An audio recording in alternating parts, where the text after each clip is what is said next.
Dans un petit village d'Afrique de l'Ouest, au milieu des champs de mil et des cases en terre rouge, vivait Aïcha, une jeune fille de 16 ans.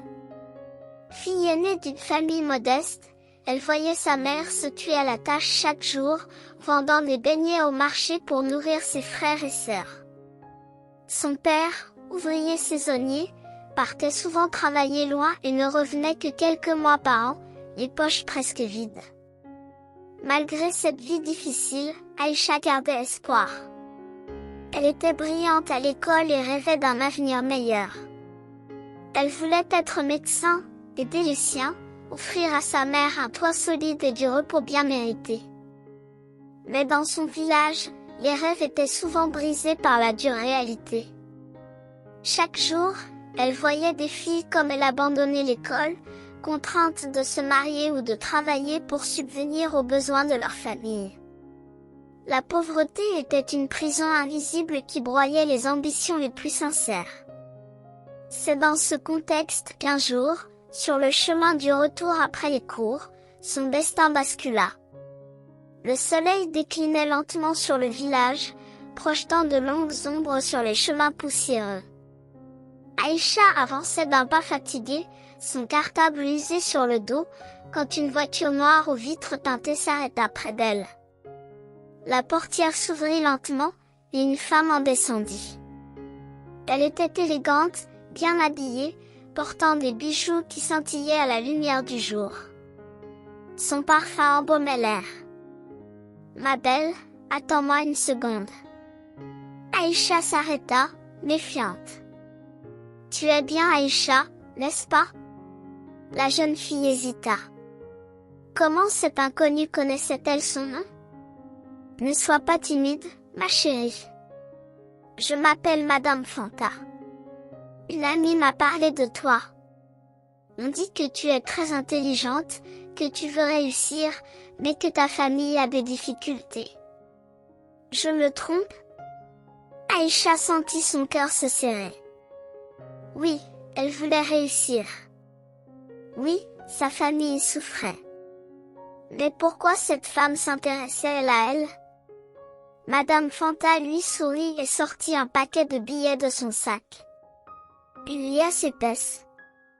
Une somme qu'Aïcha n'avait jamais vue de sa vie. Ceci est pour toi. Un simple cadeau. Avec ça, tu pourras acheter tout ce dont tu as besoin. Tes cahiers, tes vêtements. Peut-être même aider ta mère. Aïcha resta figée. Son instinct lui disait de refuser, mais son cœur battait la chamade. Tant de besoins, tant de souffrances. Et si tu veux plus, je peux t'aider à trouver un travail en ville. Un emploi facile, bien payé. Une opportunité unique, ma chérie. Je veux juste t'aider.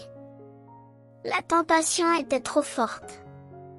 L'argent représentait une sortie de l'enfer quotidien. Elle tendit la main et accepta. Les jours suivants, Aïcha vécut un rêve éveillé. Elle acheta un nouvel uniforme, des chaussures neuves. Sa mère, surprise, lui demanda d'où venait l'argent. « J'ai aidé une femme au marché, elle m'a bien payé. » Un mensonge. Un premier pas dans un piège invisible. Puis, Madame Fanta revint. « Tu as aimé mon cadeau? Maintenant, j'ai une autre surprise pour toi. Viens avec moi en ville, juste un week-end.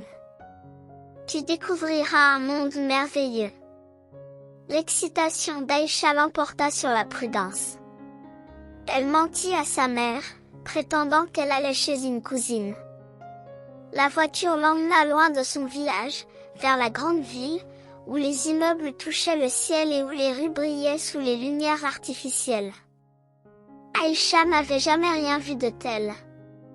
Madame Fanta l'installa dans un hôtel luxueux. Lit moelleux, salle de bain scintillante, repas copieux. Tout semblait parfait. Mais la nuit tombée, tout changea. Aïcha dormait paisiblement quand la porte s'ouvrit brutalement. Madame Fanta entra, suivie d'un homme au regard froid. Réveille-toi, ma belle. Il est temps de payer ta dette. Aïcha sentit un frisson glacé lui parcourir l'échine. Ma dette? Tu croyais que l'argent était gratuit? Madame Fanta éclata de rire. Ici, rien n'est gratuit. Maintenant, tu travailles pour nous. L'homme s'approcha. Aïcha recula, paniquée. Non, je veux rentrer chez moi. Madame Fanta soupira. Tu n'as plus de chez toi, ma chérie. La porte se referma, le verrou claqua. Puis le cauchemar commença. Pendant des semaines, Aïcha fut piégée dans cet enfer. Son téléphone lui fut confisqué. Chaque tentative de fuite fut punie. Elle comprit qu'elle n'était pas seule, d'autres filles, comme elle, avaient été trompées. Certaines avaient perdu tout espoir. Elle pleurait la nuit, se demandant comment elle avait pu être aussi naïve. Comment avait-elle pu croire que la générosité pouvait être sans condition? Sa mère, inquiète, chercha des réponses. Mais personne ne parlait. Les prédateurs savaient couvrir leurs traces. Aïcha se demandait si elle reverrait un jour son village. Un soir, une opportunité se présenta. Une des nouvelles recrues, plus jeune qu'elle, était chargée de la surveiller. « Aide-moi à fuir, supplia Aïcha. Je t'en prie. » La fille hésita. Puis, dans un souffle. Cours. Profitant d'un moment d'inattention, Aïcha s'échappa par une fenêtre. Pieds nus, le cœur battant, elle courut dans les rues sombres jusqu'à un commissariat. Quand elle raconta son histoire, les policiers mirent plusieurs jours à retrouver sa famille. Mais elle était enfin libre. Aïcha n'était plus la même. Elle avait perdu son innocence, mais elle avait gagné une chose précieuse, la conscience du danger. Aujourd'hui, elle consacre sa vie à sensibiliser les jeunes filles sur ces pièges qui brisent des vies. Son message est clair. Méfiez-vous des cadeaux trop beaux pour être vrais. Rien n'est gratuit. Restez vigilante. Parce qu'un seul mauvais choix peut tout faire basculer.